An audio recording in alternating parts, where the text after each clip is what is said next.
In this video, we're going to show you how to install the LSPDFR mod in GTA 5. If you find this guide helpful, please consider liking the video and subscribing.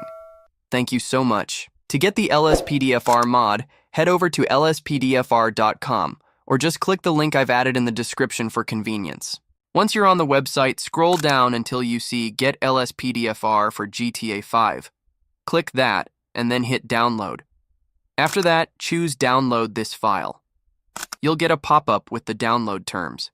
Give them a quick read, and if you agree, click Agree and Download. At this point, you can pick between a setup install or a manual install. In this video, we'll go with the setup method since it's much easier. Now, before opening the file, make sure your GTA 5 is a clean copy. If you're using Epic Games, open the launcher, go to GTA 5, click the three dots, and select Manage. There you'll find the option to verify your game. This will revert any previous mods you may have installed.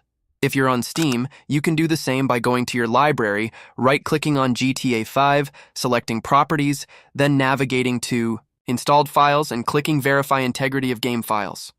Okay, once that's done, go ahead and launch the setup. Hit Next, then I agree, and Next again. Now, it's time to select your GTA 5 directory. For Epic Games, go to your library, click the three dots, then Manage, and choose Open Install Location.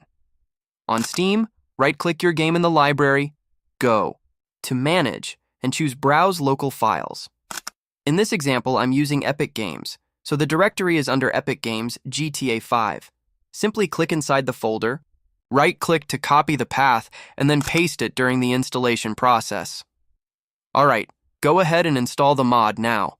Once installed, you'll notice a file named RagePluginHook.exe in your GTA 5 directory. Open it, and a disclaimer will pop up. Read through it, and if you're okay with it, press Accept. Next, you'll see some settings to adjust. Set your console key.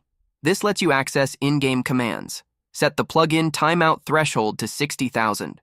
Then go to the Plugins tab and enable Load All Plugins on Startup.now, click Save and Launch. As the game loads, you should see it say Loading Story Mode with Rage Plugin Hook.